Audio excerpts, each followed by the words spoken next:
So our series on Wednesday night is Systematic Theology.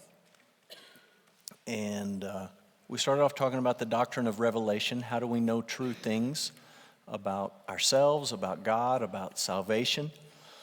We spent a few weeks talking about God and who He is and what He's like. We've talked about creation, which naturally flows out of who God is and what we need to know about Him. Last week we talked about angels and demons, and by implication, Satan. And tonight, we're going to talk about us, human beings. And I hate to say that it's a setup lesson for what's coming next week, but in a sense, what we're talking about next week and what we're talking about tonight really go together tightly. And to separate them is really challenging. There was a lot of times as I was thinking through what we would talk about tonight and how far we would go, where I just had to stop and say, we got to save that for next week. Next week, we're going to talk about sin, the doctrine of sin.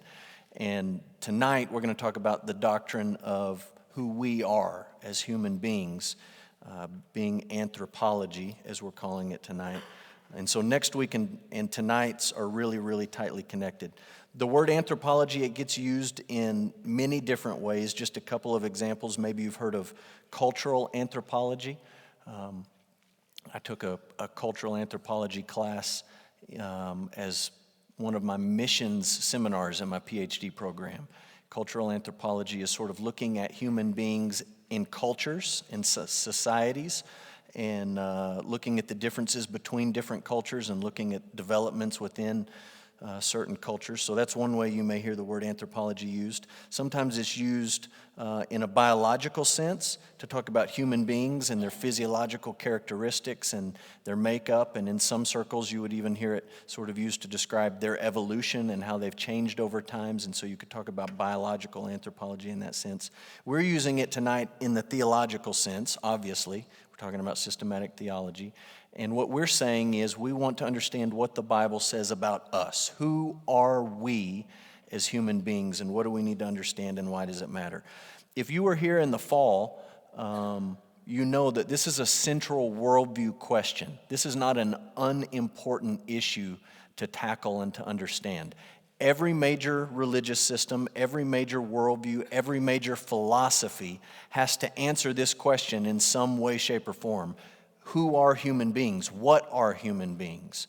And the way that you answer that question has major impact on the other things that you believe and the way that you live your life and the way that you interact with other people. And I'll give you just two examples of this. I had many written down we could talk about, but for the sake of time, let me just give you two examples. Naturalism is a worldview that says there is no supernatural, there is no God. All that exists is the physical universe. It has always existed. It will always exist. That's all that does exist. There is nothing outside of the physical universe. Everything that has ever happened has to be explained physically from the things that exist now. There's no God out there outside of creation to be sort of the first cause or the first mover. And naturalism says, when you get to this issue of human beings, it says, basically, you're an accidental conglomeration of chemicals that came together at the right place and the right time. There's no really rhyme or reason to it. It could have gone a number of different ways, but this is the way it's gone, and you're just sort of here, and it's almost like an accident of history. There's no rhyme or reason to it. It's just chance plus a lot of time equals you. Here you are, and that's your significance. You're just almost a cosmic accident.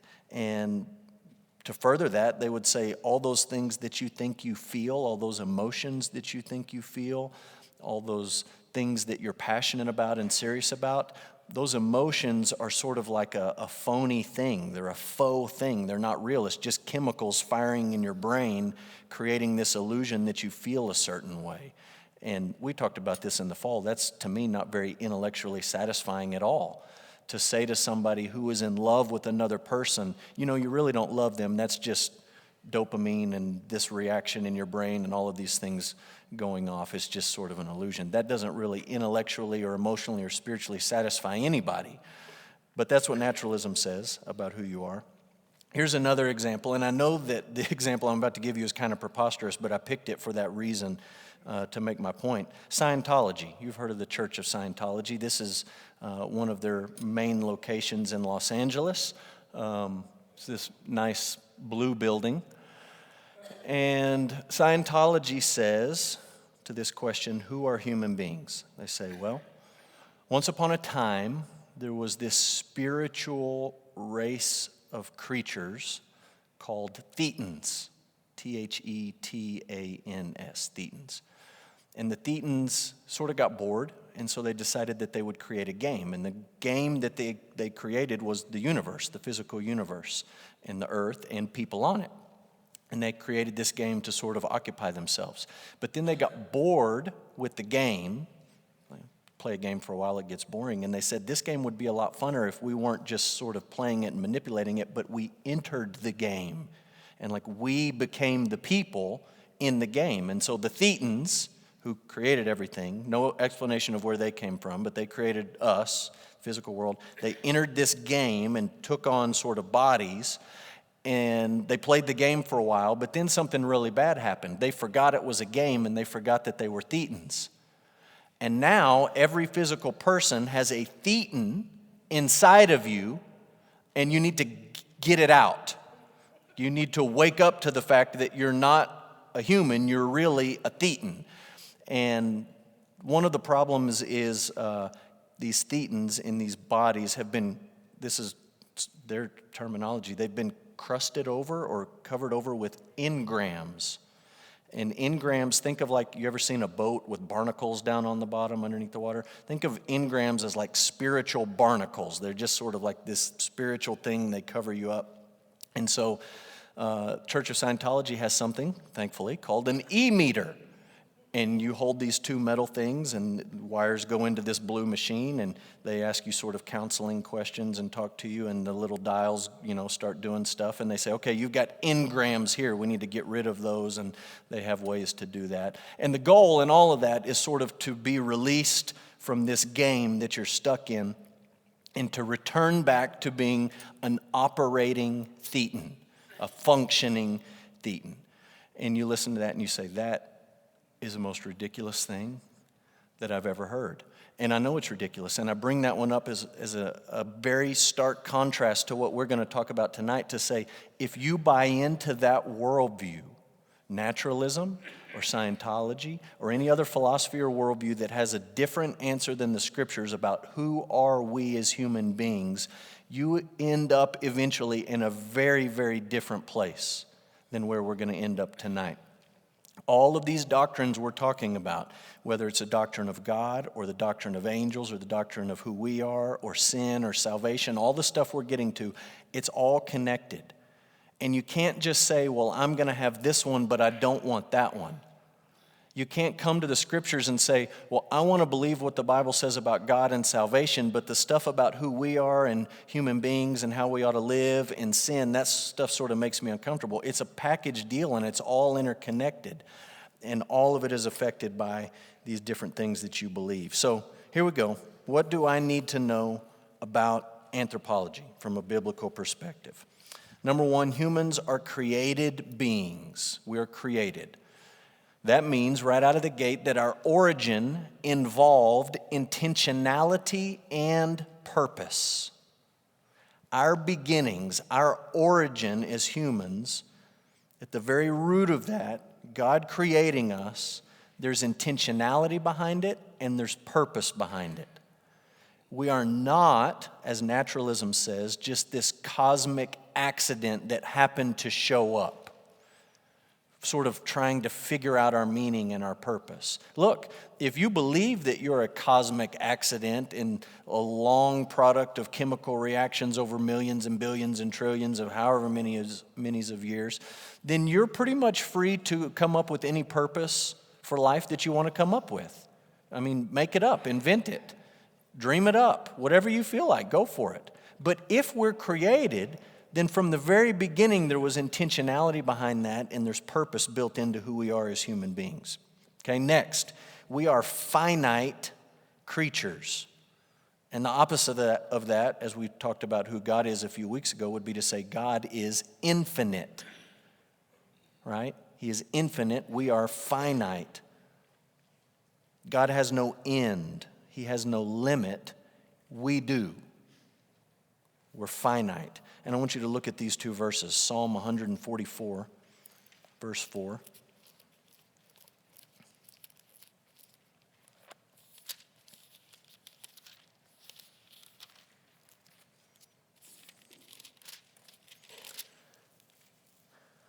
Psalm 144:4 says, man is like a breath. His days are like a passing shadow. That's how small you are, how quick your life is. You're just like a breath. That's what your life is like. Look what James says in James chapter 4. He says, we don't know what tomorrow will bring. What is your life? You are a mist that appears for a little time and then it vanishes. We kind of have an idea of that in Odessa. Every now and then you wake up and it's foggy in the morning, but it doesn't last long. It's gone pretty quick. James says, that's kind of like you. You're here and then you're gone. And it happens that quick. You're a mist. You're a breath. We are finite creatures. We're limited. Okay? Also, as created beings, you've got to understand we were created for God's glory. We're not going to spend a lot of time talking about this because we talked about it when we looked at the doctrine of creation. God made everything for his glory, to magnify himself, to glorify himself, to bring honor and praise to himself. And that includes us. We've looked at both of these verses, the one in Isaiah and the one in 1 Corinthians, and so I'll let you look those up later on your own. Okay, so we're created beings. Secondly, we're created in the image of God. In the image of God. And that means several things, and we're just going to try to talk around it a little bit. It means that human beings are unique among all that God created. And that's painfully obvious. It's unarguably obvious when you read Genesis 1 and 2, that there is a difference in everything else that God made and us. There is a uniqueness to human beings when God, he's making and he says, let's do this, let there be this, let there be this. And then he stops and he says, we're going to make man, humans, in our image and in our likeness. Setting us apart from everything else that God has made. It's amazing to think about the bigness of the universe that God made. I'm not going to give you numbers or statistics or try to show you pictures to, awe your brain. You've heard all those. You can find them on the internet, little video clips or illustrations about how big the solar system is and how big the galaxy is and the universe is. But it's really big. And the Bible describes all of that with just sort of a passing, and he made all of that, the heavens and the earth. And he made the stars and the moon and the sun. He just breathed it out and he made it. And then when it gets to human beings, as small and tiny and as seemingly insignificant as we are, the narrative of creation just sort of grinds to a halt. And it goes into great detail about how God made us. We're unique. We're going to talk about implications of all this, why it matters in a minute. Let me just mention a couple of things. One of my favorite kind of movies, I'll just be honest with you, is alien movies. I love alien movies. And I thought about putting some pictures up, but I thought, I'm not going to put alien pictures up on talking about human beings. I love alien movies, and I don't know really why I like them. They're fascinating to me, and I like to see what they look like, at least in somebody's imagination and all this stuff. So I like watching them. I don't believe that they're real, not for a second.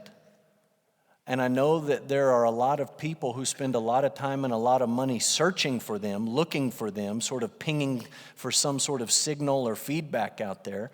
And I don't think that alien movies are immoral, and I don't think that looking for life out there somewhere is immoral. But if you hold to a biblical worldview, you do have to understand it's a little bit misguided. Like you're looking for something of significance out in all this vastness when all you have to do is look around at human beings. That's the most significant thing that God created according to Genesis 1 and Genesis 2. Another example of this, I remember being in Hawaii when I served as a summer missionary there, and we went to a couple of different beaches where sea turtles lived. And they've got this sort of roped off area, and it's, like felony, major crime, you're going to jail, we're locking you away forever if you stick your little toe inside the rope where the sea turtle eggs are. And went to a couple of beaches where turtles are out there on the beach, and the lifeguards are very serious about don't touch the turtles. You cannot touch them, you cannot harm them, and want to be very careful with them, and it's a sort of a delicate thing, and we want these little babies to make it out. And again, I don't think there's anything immoral about that. I don't think there's anything wrong about that. I just think there's some things a little bit out of whack when we get so concerned about one of the lower things that God has made, and we're far less concerned about human beings. And I could give you a number of different examples of how we're not concerned about human beings. And some of those examples you would say, that's right, that's terrible. And some of them you would say, oh, Pastor, you don't get political like that, don't say that. And some of them you'd be for, and some of them you'd get uncomfortable with. Like I could say, it's out of whack. We're so obsessed with sea turtles and we're so unconcerned about abortion. Crazy. And I could also say it's so crazy that we're so concerned with turtles and we really are less concerned about refugees simply because they happen to be born, no decision of their own, on the other side of our border, and we say, well, that's your problem, you figure it out. All we care about is people born on this side of an imaginary line that we drew. Really? People are made in God's image. And I'm not saying this is the right political solution or that's the right political solution. What I'm saying is you don't have the option of not caring about those people. It's not an option, any more than it's not an option to not care about life in the womb. So we're unique among all that God's created, okay? This next one, B, I love you so much I filled in all the blanks for you. Actually, you want to know the truth? I put all the blanks in there, and my outline was too long to fit on front and back, and I needed to make it shorter, so I took the blanks out and shortened it for you. That's why I did it. Image of God, it means we're like God and we represent God. It means, and I'm just going to give you some ideas here, we're personal, we're spiritual, we're rational, we're relational, we're creative, emotional, and moral. And you can't take just any one thing on that list and say, this is what it means to be made in God's image. But it's all of that stuff combined. It's all of who we are as human beings. Personal, we have feelings, we have a will, we make genuine decisions.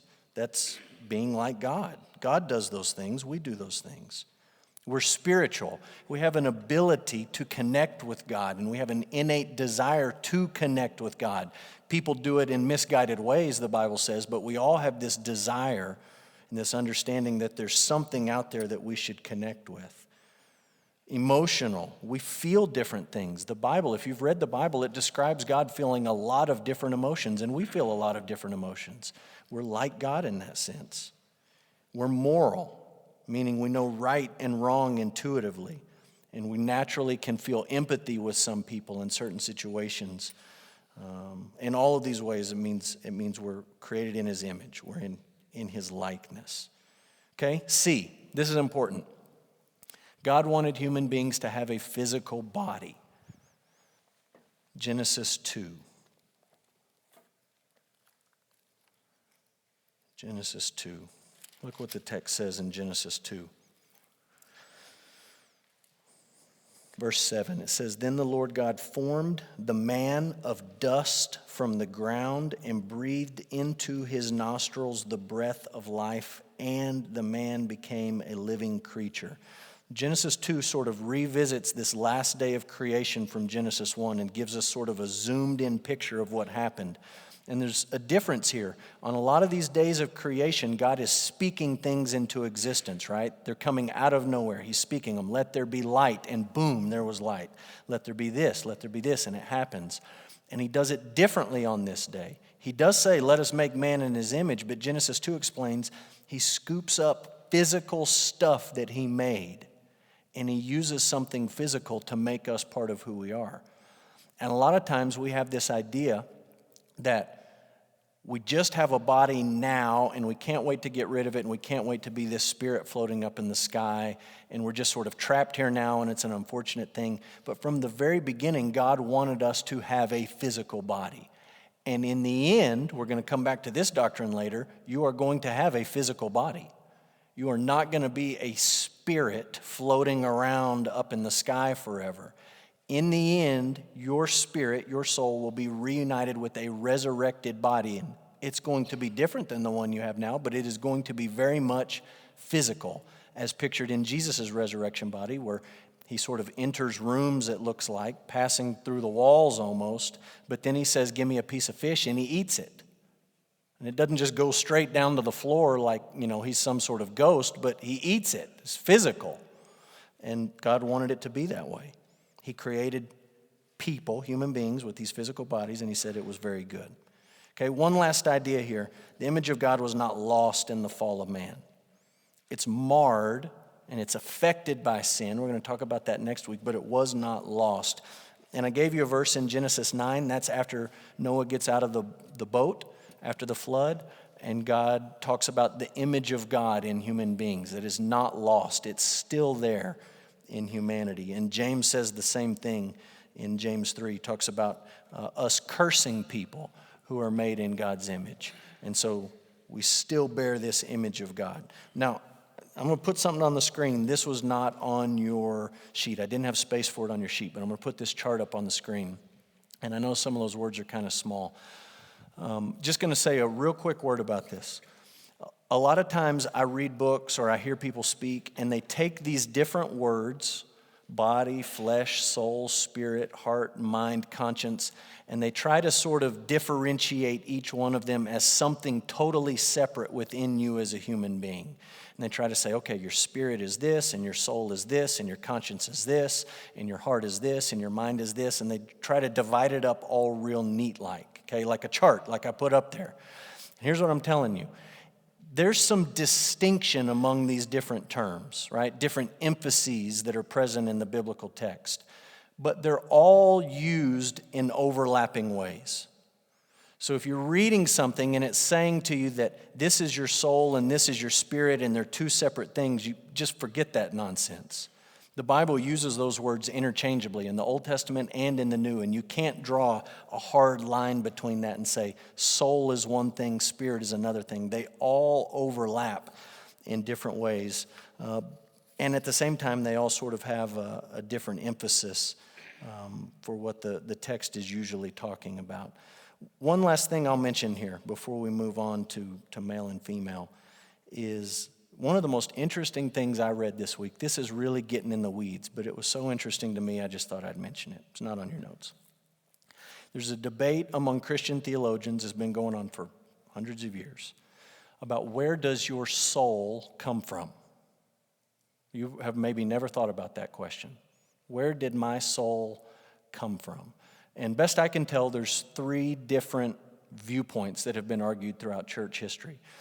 One viewpoint is called the creationist viewpoint, and these people say every time there is a conception of human life, God creates in that moment a new human soul. So there's conception, and God creates a new soul at that moment. That is not, interestingly, the majority view among theologians in church history, because theologians look at that and they say, how can you reckon for our inheriting a sinful nature if God is creating new souls at the moment of conception? How can God create a new soul that is then united to this body in the womb, and then this person has inherited a sinful nature? How do you make God the creator of a sinful nature? And theologians have wrestled with that. So you got another group of theologians. This is kind of interesting. I thought this was exclusive to Mormonism, but apparently there's some Christian theologians have taught this, that at the beginning, God created all souls. And they're like up in a holding tank in heaven, just sort of waiting. And when there's conception, he sort of like snatches one down and says, this one will go here, puts it in to this body. And he unites them in that way, and they're all created at the beginning somehow. That's the pre-existent view. The majority view is something called traducianism, and it's the idea that it's passed down from your parents. You receive it from your parents. And there's some biblical verses that sort of lean in this way, and most of them, the top-notch leading theologians in church history have argued this, that your soul comes from your parents. at conception. You inherit it from them, hence the idea that you inherit this sinful nature from birth. And so theologians that teach that would be like Tertullian and Augustine and Martin Luther and Aquinas and a lot of these big names that maybe you've heard of. So there you go, something interesting, and I read it this week, and that's all I'm going to tell you about it. You can pick which one you want. I don't know that really in the end of things it makes a big hill of beans difference, but it was interesting for me to read this week. Where'd your soul come from? Number 3, humans are created male and female. And I'm going to move quick here because I promise you we will come back to this. I didn't want to not mention it tonight, but we are going to come back to it in a few weeks.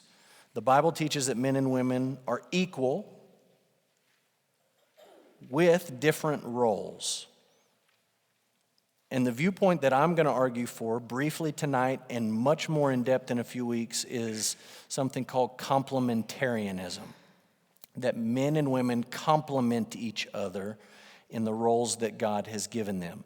The opposing view would be something called egalitarianism. And egalitarians would say men and women are created equal and there is absolutely no distinction in role.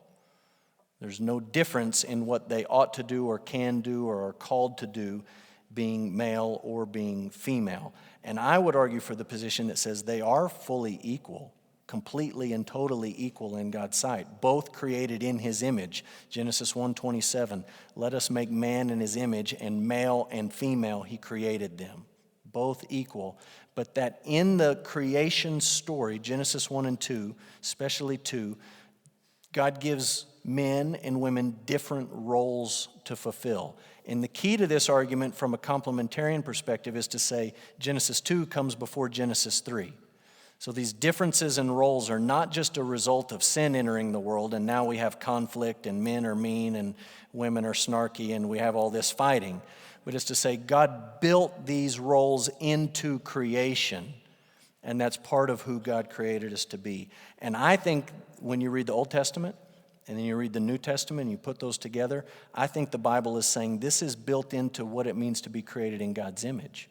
What you see in the Trinity, which we talked about a few weeks ago, I told you all of these doctrines are connected.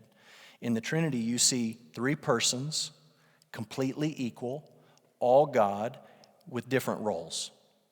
The Father does some things that the Spirit does not do. And the Son does some things that the Father and the Spirit do not do. And the Spirit does some things that the Father and the Son do not do. There's equality among them, but there's also differentiation in their roles and how they relate to each other. And I think you see that in marriage and in the family. And I promise we'll come back to it, and we'll talk about that in a few weeks. Okay? Human beings are created to work. Number 4. This is one of the most important things you've got to understand. Human beings were created to work. Our work and our rest mirrors God working and God resting. And look at Genesis 2. Almost all the stuff we're talking about tonight is Genesis 1 and 2. Genesis 2, look at verse 1 to 3. It says, thus the heavens and the earth were finished, and all the host of them. And on the 7th day, God finished his work that he had done, and he rested on the 7th day from all his work that he had done. So God blessed the 7th day and made it holy, or set apart, because on it God rested from all his work that he had done in creation. I don't need to tell you this, but I'm going to tell you anyways, just for the sake of being clear. When God rested on this 7th day, he was not tired. He was not exhausted. He was not spent. This resting is just a cessation of work. He worked for 6 days, and then he stopped.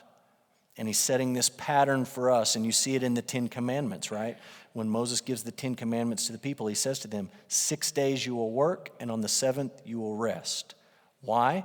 Because in 6 days God created the heavens and the earth, and on the 7th he rested.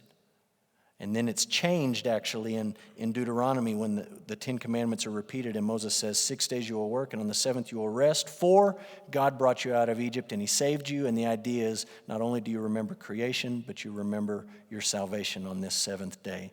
But when we work and when we rest, we're mirroring God in that. Okay? Along with that, let's add one more thought to work. Adam and Eve were called to work with their hands and their minds.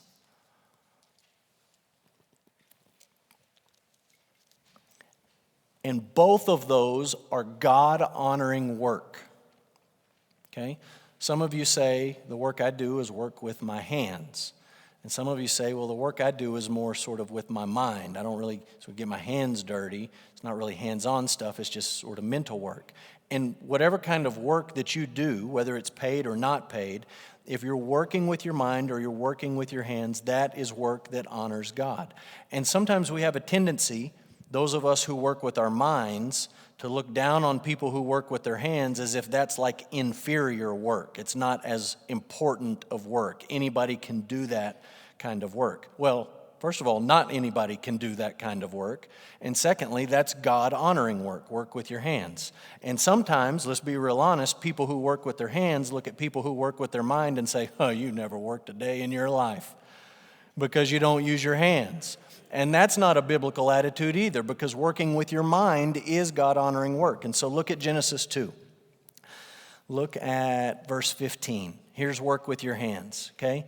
The Lord God took the man and put him in the Garden of Eden to work it and keep it. This is before sin entered the world.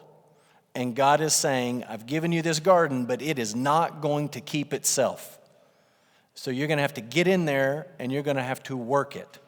And that means you're going to have to use your hands and you're going to have to use your back and you're going to have to work. And then look what God says to Adam in verse 18. The Lord God said, it is not good that the man should be alone. I will make a helper fit for him. Out of the ground the Lord God had formed every beast of the field and bird of the heavens and brought them to the man to see what he would call them. And whatever the man called every living creature, that was its name. The man gave names to all livestock and to the birds of the heavens and every beast of the field. But for Adam there was not found a helper fit for him. In this passage, God is giving Adam a job, and the job is name the animals. You don't need a wrench to do that. You need a brain to do that. Look at the monkey and name it. Think about what it's like. Think about how he acts. Think about his characteristics and give it some sort of name. And in this job, in this task, Adam's called to work with his mind. So we'll come back to that. Work with your hands and work with your mind. One last idea. What do you need to know? You need to know that human beings are created for community. Before sin entered the world, God said it was not good for Adam to be alone. It's the first thing that's not good in the Bible.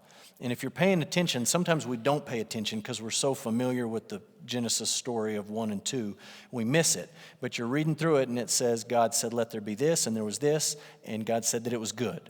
And God said that it was good. It was good. It was good. And he gets done and he says, it's very good.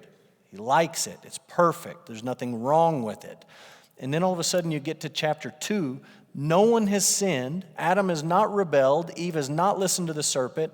And God looks at things and he says, there's something that I see here that is not good. It is not good for people to be alone.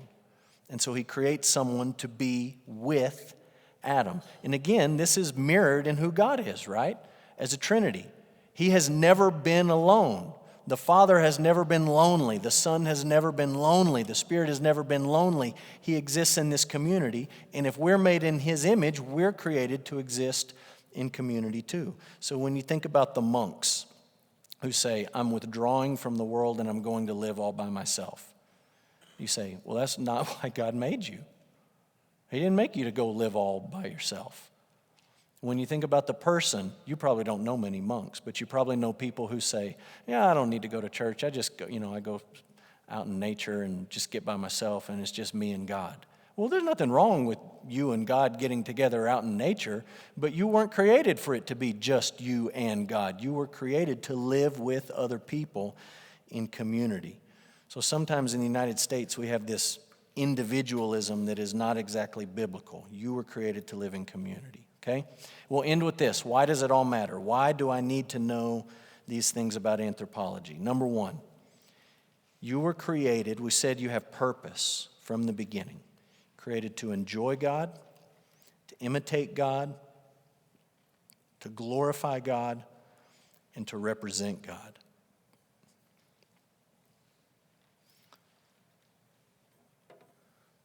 Listen to Psalm 73. I think Psalm 73 is my favorite chapter in the Bible. Psalm 73, verse 25. Asaph says, "Whom have I in heaven but you, and there is nothing on earth that I desire besides you." There is no one in heaven and nothing on the earth that I desire to have more than God. I find more joy and satisfaction in getting Him than anything else. Look at 2 Corinthians 5:20 in the New Testament.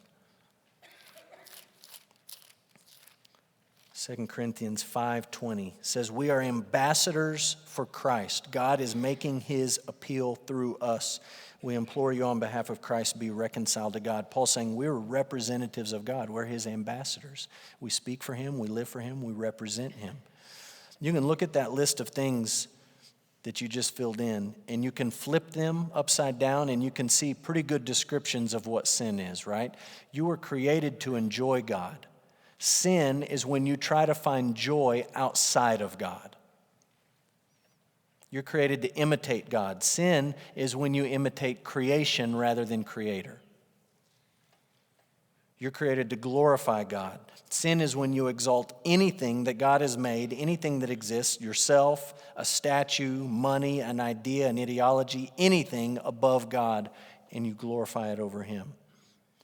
You're created to represent God. That's your purpose. Sin is when you misrepresent God. You live your life in a way that is not reflective of who He is. So you need to know your purpose. Number 2, we have dominion over creation, and dominion implies responsibility. God has given us this rulership over all that He's made. That means we're responsible for it. And if you're responsible for it, you're going to have to give an account for it someday. We're not going to look up Matthew 25. You can look it up later. It's a parable of the talents, right? And we think of talents, this parable, sometimes as, maybe God has given me money and I need to be a good steward of it. That's fine.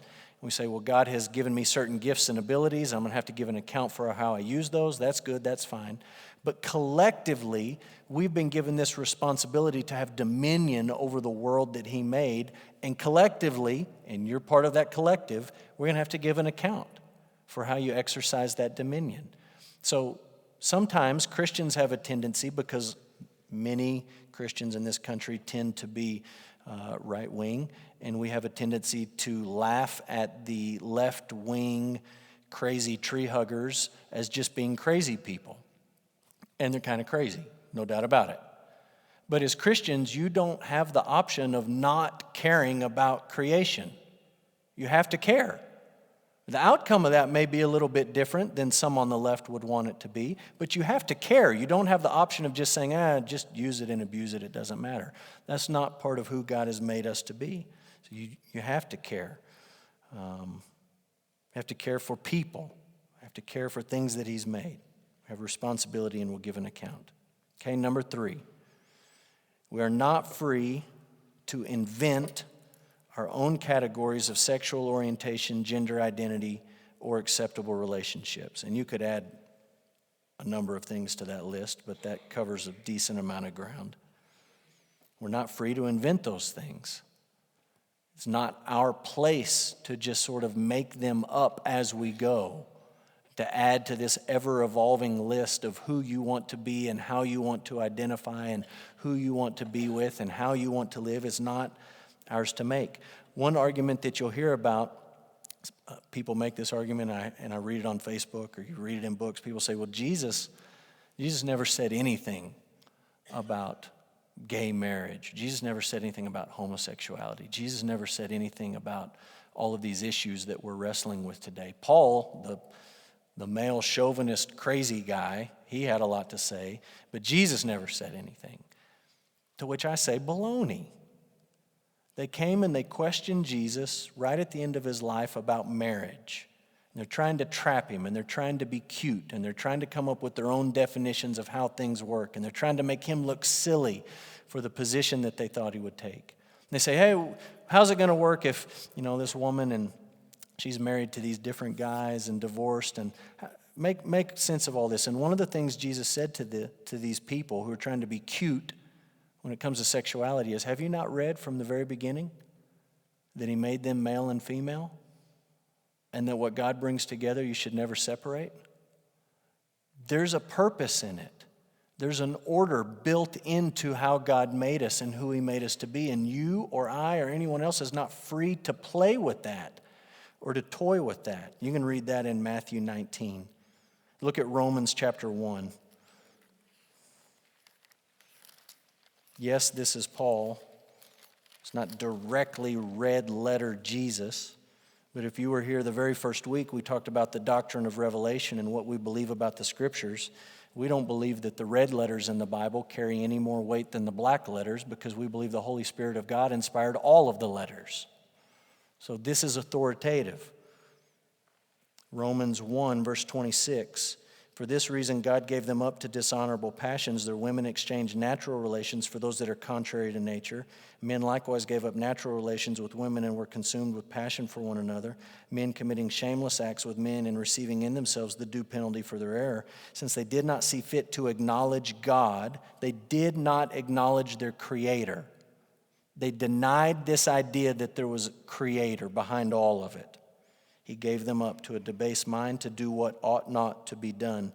They are filled with all manner of unrighteousness, evil, covetous, malice, envy, murder, strife, deceit, maliciousness, gossip, slanders, haters of God, insolent, haughty, boastful, inventors of evil, making it up as they go. And Paul's saying you don't get that liberty to just make it up as you go.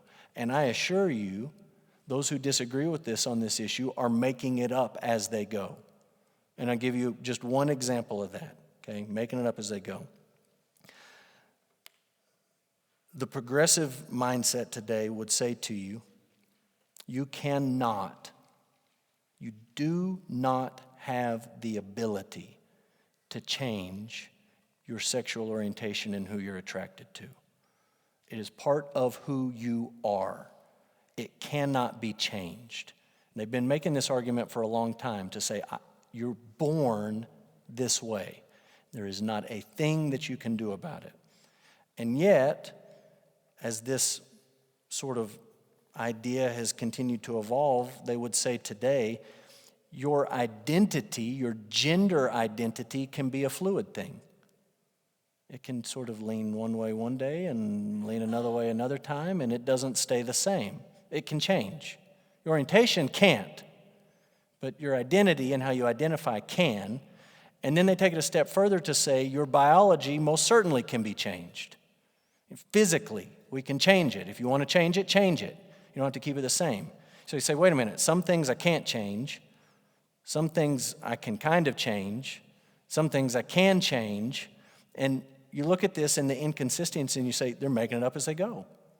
It's inventing evil. And the biblical worldview says we're not at liberty to invent it, to make it up, to change it. It's part of who we are as creatures. You cannot hold to this make it up as you go mindset and hold to the biblical idea of creation. They're exclusive. So you got to make a choice. You can't just pick and choose in your worldview and say, well, I want a little bit of this one, but I'm going to pass on all this other stuff. It all hangs together. And when you jettison one part of it, it affects everything else. Okay, number 4. Human life is valuable and it should be protected. James talks about this in James 1:27. What true religion looks like. And I'll just mention a list of things here, okay? Looking back at church history, not just today in the United States, but church history, lots of different places, lots of different times. This is why Christians have cared about the issue of, first it was exposure in the Roman Empire. It wasn't abortion initially, it was exposure. It was taking babies that were unwanted or deformed or sick and then just leaving them out, exposing them. Christians were the ones who went and picked them up and took care of them. It would include issues of abortion. It would include adoption. It would include taking care of orphans and widows, like James talks about. It would include caring for those who are without a home. It would include end-of-life issues. It would include refugees and people who are suffering, regardless of what side of an artificial man-made border they were born on. Christians have always cared about these issues. We can disagree and debate about policies and how to best handle these issues. What you can't say is, I don't care about that. I don't care about those people. I don't care about those situations or those people who are suffering or those lives. You have to care about those lives if you believe what the Bible says about human beings. Life is valuable. It should be protected. Number 5, we should think of work as vocation, not just work, but vocation. Here's a definition of vocation I read on a dictionary today. It says it's a strong feeling of suitability for a career. We hear vocation, we think, like vocational school. Like if you don't want to go to college, you go to vocational school. And in most people's minds, that's some sort of like second-class thing. But the old definition of vocation is saying you have an understanding that your career fits you. You're doing what you're supposed to be doing. Another definition would say a person's employment which is worthy of great dedication. The thing that I do is worthy of me being dedicated to it and trying to do it as best that I can do it. Paul talks about that in 1 Corinthians 7, talks about your calling, where you are in life and the value of that and the importance of that. Here's what we're saying when we say, think about work in terms of vocation. If I asked a lot of you, why do you work? Why do you work? Or why did you work if you were retired? Or those of you who are retired have probably learned that you don't get to quit working once you retire. You just stop getting a paycheck for it, and you find other things to do, to work, to help. So I'm not talking about paycheck work only. I'm just talking about work. Why do you work? And some of you would say, well, I just do it to help other people. Or I got to pay the bills, right? You got to pay the bills, so you work. That's the only reason to do it. And some of you would say, well, I do it so that I can give, right? Paul talks about that to the church in Ephesus. He says, let the thief no longer steal, but let him work so that he has something to give. He's not dependent on other people. He doesn't need to steal from other people, but he can provide for himself and he has something to give to other people. What we're saying here is even more basic and foundational than that. We're saying when you work, regardless of your work is, whether you're paid or unpaid, whether you're working with your hands or you're working with your mind, work itself honors God. And you got to be done with any idea of, I come into this room to do spiritual things and I go out of this room to my job to do secular things. There is no distinction when you walk through that threshold of I'm leaving spiritual things behind and now I'm going to do secular stuff. It doesn't matter if you're selling cars or you're principling kids or you're balancing books or you're managing storage units or you're designing buildings or you're helping people in a hospital or you're watching your grandkids or you're doing any number of things that you may do for work, right? Any number, working with your hands or working with your head, your mind. Work itself honors God. If you drive nails for a living, you should be the best nail driver you can be. And every time you drive one in, say, that honors God. It's hard for me to honor God driving nails because I'm not good at it. But if that's your job, you ought to be really good at it and you ought to do it as best that you can do it. And in the act of work itself, you honor God because that's part of your purpose.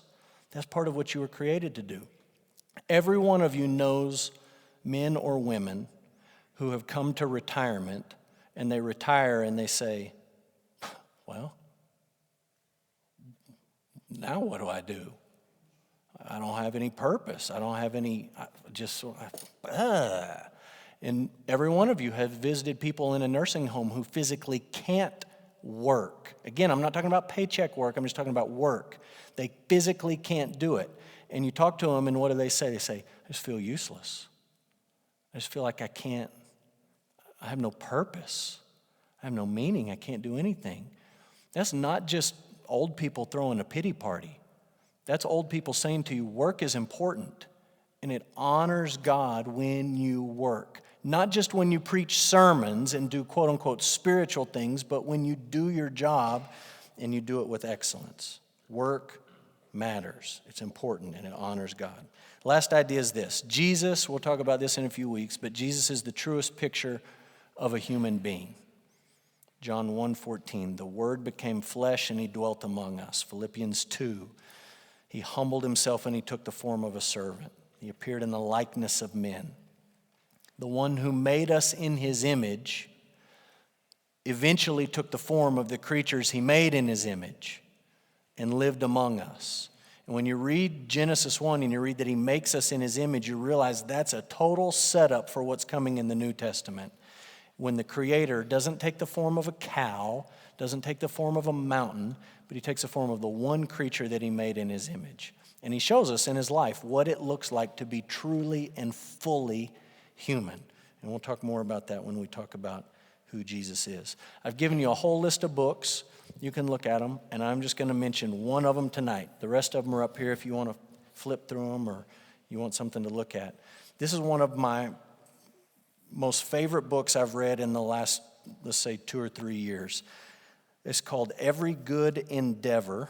It's by a guy named Tim Keller. Tim Keller is a Presbyterian pastor in Manhattan, and he's one of the smartest guys on the earth, but he writes books that you don't have to be one of the smartest guys on earth to read, which I like. So he's really super smart, but he doesn't write to you like, you can never understand it. And the whole point of this book is to say, whether you drive nails or you drive a taxi or you preach sermons or whatever kind of work it is that you do, whether you get a paycheck for it or you don't get a paycheck for it, it honors God, and you need to see it as honoring God, and is a really, really great book. And if you've ever found yourself just sort of thinking, oh, this job is the worst and there's no value in it, there's no purpose in it, I'm not making any difference, it's just sort of, I just have to do it to pay the bills, you should read this book. And I promise it's not a super difficult book. Any one of you can make sense of it. And it's a great theology of work and why it's important and why it matters. So there you go. Next week, we'll pick up where we left off tonight, and we'll continue talking about human beings. We're going to talk about sin. And you can't have next week's lesson without tonight's, and you can't just have tonight's lesson without following up with next week. They both go together, and so that's where we're headed in a week.